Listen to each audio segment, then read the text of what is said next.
So hello and welcome back मेरे देश के प्यारे भविष्यों। प्रॉब्लम्स प्रॉब्लम्स सुन रहा हूं बच्चों की कि कुछ बच्चे ऐसे तो सभी फेस कर रहे हैं, कुछ बता रहे हैं कि आंसर्स जो है ना एसएस में याद करने में तकलीफ होती है। बड़े बड़े आंसर्स को लेके प्रॉब्लम होती है। सर मैं पढ़ता तो हूं पर मैं भूल जाता हूं।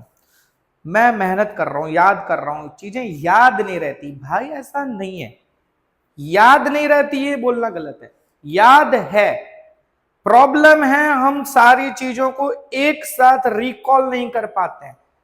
अगर कोई हमें हिंट दे दे, कई बार होता है ना आपसे क्वेश्चन आंसर्स पूछते हैं तो कोई बोलता है ना पहला वाला वर्ड बता दो, एक वर्ड बता दो तो मैं लिख लूंगा, एक वर्ड बता दो, तो वो चीजें याद नहीं आती हैं। तो ये प्रॉब्लम है। अब जो वो भी नहीं कर रहा है, जो पढ़ता ही नहीं, उसकी बात अलग है भाई। ठीक है, आपका तो फिर भगवान मालिक है, फिर मेहनत करना तो भाई जरूरी है, नहीं करोगे तो फिर वो अलग बात है। लेकिन जो पढ़ रहे हैं, मेहनत कर रहे हैं बच्चे, वो जो भूल जा रहे हैं, चीजें रिकॉल नहीं कर पा रहे हैं, देखो एक तरीका है, ठीक है, एक सोल्यूशन है। मैंने ऑलरेडी ये कई बार यूज किया हुआ है, मैं अपने लिए भी यूज करता हूं, बच्चों को भी समझाता हूं। आप भी एक चीज समझ लो, आपको करना क्या है। आप लोग मेरे आंसर जो भी मैं यहाँ नोट्स बना के डाल रहा हूँ, प्रेजेंटेशन दे रहा हूँ पीपीटी में, आप उस चीज को एक नोटिस करते होंगे, मैंने हर जगह ये कलर कलर वाले कुछ मार्क्स कर रखे हैं। ठीक है, मैं जब क्विक रिवीजन वाली सीरीज में जो वीडियोस में मैं आपको चीजों को एक्सप्लेन कर रहा हूं, मैं सिर्फ इन वर्ड्स को देख के चीजों को एक्सप्लेन करता हूं। ठीक है, तो ये चीज आप अपने लिए यूज कर सकते हो। कैसे यूज करना है आपको देखो। आप क्या करो, ये जो मैंने पॉइंट्स यहां हाईलाइट किए ना, इनके वर्ड्स को पकड़ो और जब भी आप आंसर याद करोगे, जैसे मान लो मैंने इसीलिए जानबूझ के ताजमहल वाला क्वेश्चन लिया, थोड़ा बड़ा है, शॉर्ट नोट के पर्पज से 4 मार्क्स में आ सकता है। तो ये जो टॉपिक्स है इसमें क्या कई पॉइंट्स होंगे, अभी कई पॉइंट्स आप याद कैसे करोगे। तो ना एक बार आपने याद किया अपनी तरफ से, फिर आपकी प्रॉब्लम आ रही है कि आप भूलते हो, तो आपको क्या करना है, एक जगह पर ये सारे जो इंपॉर्टेंट पॉइंट्स मैंने मार्क कर रहे हैं, हाईलाइट कर रखे, इसको ना आप लिख लो। सिंपल। यहां मैं यहां लिख रहा हूं, पहले क्या, मैं आगरा लिख रहा हूं, ठीक। दूसरा लिख रहा हूं मैं 7, ठीक। तीसरा पॉइंट मेरा यहां पर है शाहजहां।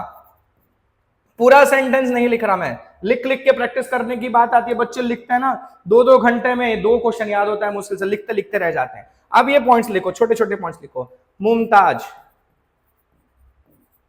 1630, 1631, 1653, ठीक। फिर मैं आगे के कुछ पॉइंट्स ले लेता हूं, यहां से मैं उठा लेता हूं ये पॉइंट स्कल्पचर वाला।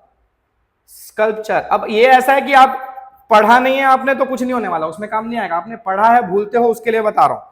दूसरी चीज फिर इसमें बता रहे हैं अपन टोम्स के बारे में। अगर ये लाइनें आपको लेनी है तो, नहीं तो मेरे हिसाब से ज्यादा इंपॉर्टेंट मेरे को नहीं लगती। नॉर्थ टू साउथ, इसमें रेक्टेंगुलर नॉर्थ टू साउथ। फिर क्या है आगे वाले स्लाइड में, सेंटर। तो यहां मैं लिख देता हूं आगे, इस तरह से आ जाते हैं हम, सेंटर। फिर क्या है, ऑक्टागोनल और वो पायस वाला पॉइंट, ऑक्टागोनल पायस वाला। इतने पॉइंट्स मैंने अभी हाईलाइट किए हैं, ठीक है। आप और भी 1-2 वर्ड लिख सकते हो, पर मैंने जो इंपॉर्टेंट पॉइंट्स पकड़े हैं उसके साथ से, सब नहीं याद करना है भाई, आपका अच्छा खासा आंसर बन जाए उस हिसाब से याद करना है। तो आगरा वाला पॉइंट मैंने ना, अब इस चीज को मैं ढक दूं अगर, ठीक है, मान लो अगर इसको हम ढक देते हैं, फॉर एग्जाम्पल कोई शेप ले लेता हूं भाई, क्या ले लूं, जैसे ये ले लेता हूं,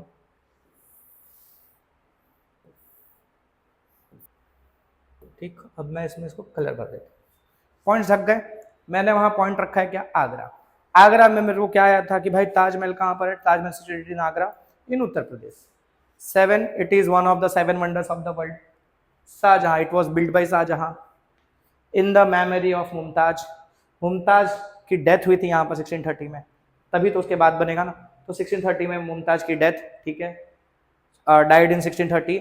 after this construction started in 1631, construction ended in 1653, यानी कंप्लीटेड इन 1653। अब यहां से अंदाजा लगा, बता 22 साल का टाइम लगा। It took 22 years to construct the Taj Mahal.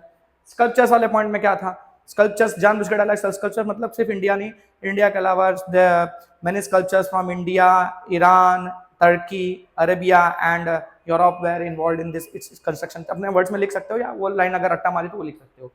फिर हम लिख सकते हैं क्या, रेक्टेंगुलर शेप में है, तो the Taj Mahal is in rectangular shape which extends from north to south. फिर ये सेंटर वाला था, सेंटर वाला पॉइंट क्या था कि the tomb of Mumtaz is in the center of the palace, center of the Taj Mahal. Octagonal fence, there is an octagonal fence around, surrounding the tomb, and it is beautifully carved with stones वगैरह जो भी लिखना है. फिर ये pious heart वाली line, in at one of the arcs, the beautiful saying has been inscribed, the pious hearts are welcomed in the garden of paradise. तो ये सारे पॉइंट्स हम ऐसे रिकॉल कर सकते हैं कि नहीं कर सकते. तो आपको ना लिख लिख के जो प्रैक्टिस करने वाला भी झंझट है ना, उससे इसको लिखो और रिकॉल करो चीजों को, आपको चीजें याद आने लग जाएंगी. तो होप करता हूं कि ये पॉइंट थोड़ा आपको हेल्प करेगा इस तरह का मेथड बड़े बड़े आंसर्स याद करने में. और मेथड कैसा लगा, अच्छा लगा हो तो बाकी लोगों को भी शेयर करना, वीडियो ज्यादातर लोगों को शेयर करो और अपने चैनल को ग्रो करने में भी थोड़ा हेल्प करो. मिलते हैं नेक्स्ट वीडियो में. Till then bye.